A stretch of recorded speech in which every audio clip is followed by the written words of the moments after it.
opportunity to take part in the statements. I don't think life was simpler before. I think we had a most intolerant society. And the Minister refers in his speech to 30 years ago when Máire Geoghegan Quinn, very courageous minister at the time, stood in his shoes over there. And, you know, there was a long history before that as well. Back in 1977 was the High Court case by David Norris, and the lead into that was a number of years. And the High Court held against him. Then that was followed by the Supreme Court holding against him, and he had to go the whole way to the European Court of Human Rights. And then it was another 5 years which led to the reference that the Minister has made of Máire Geoghegan Quinn introducing the Criminal Law Sexual Offences Bill in 1993.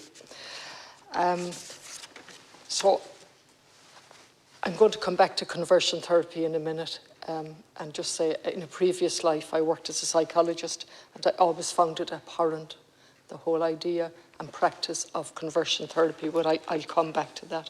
I think we've made a journey in this country, and I hope we continue to make that journey forward in a positive manner where we cherish diversity of all sorts and stop inciting fear and hatred, that we learn from our past.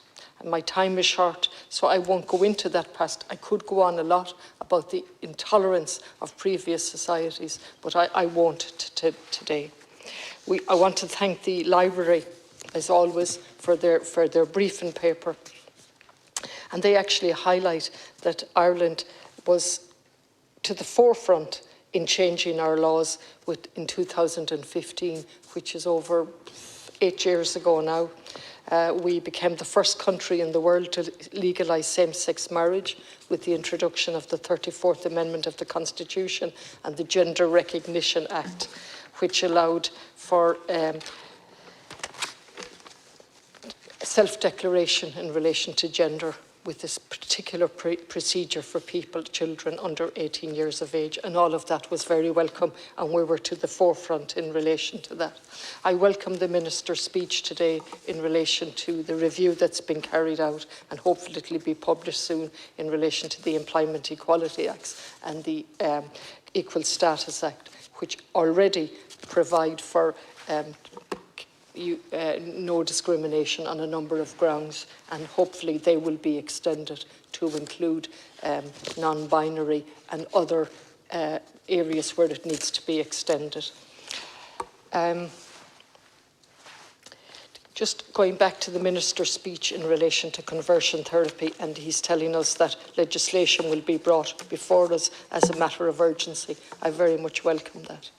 I think it's absolutely repugnant to any civilised person that we would have conversion therapy in any way, and I look forward to that legislation as quickly as possible. In relation to the Act itself that we brought in 2015, there was a provision for a review within that Act, which was very good. That review was carried out, and there was provision for an annual report. And it points out again that the 2015 Act didn't come in through proactive political action, and that's important to recognise. Every step of the way, the various pieces of legislation have been wrought out of pain and suffering. And in 2015, that Act was brought in because of a High Court action years before that, saying we were not complying with our obligations under the European Convention on Human Rights because we failed to provide for a gender recognition process. So that's how this Gender Recognition Act came in, and it's remarkable when it did come in, it was subject to very little adverse comment, as I understand it, in the Dáil from the research that my office has done. So that in itself was significant and highlighted the changes that were taking place in Irish society. The review was carried out and an annual report. The annual report is interesting, not alone in the annual report for 2021, which was completed last year, is interesting in terms of numbers, and I would invite anyone to look at the numbers. We're talking about a small number of applications received between 2015 and 2021. Applications were 909 with 882 granted, and that report is worth looking at. What I'd ask the Minister to clarify are the recommendations from the review that was carried out, and I understand that review had 10, actually 10A and 10B, so 10 recommendations. Where are we in relation to those recommendations? Have they been implemented, all of them? If either Minister could clarify that for me, I'd appreciate it.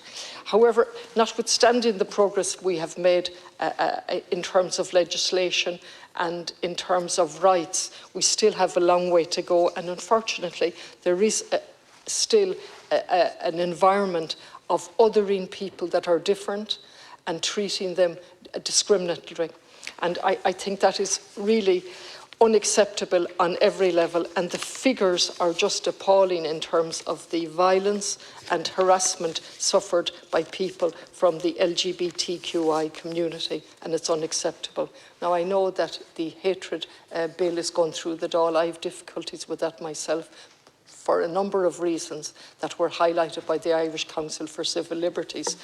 And I hope the changes, I've lost track of where it's at the moment, but I'm on record for saying I have difficulties with that in terms of the failure to have a proper definition of hatred, amongst other things. But the one point that stood out for me with the Irish Council of Civil Liberties contribution was that legislation won't change anything of itself.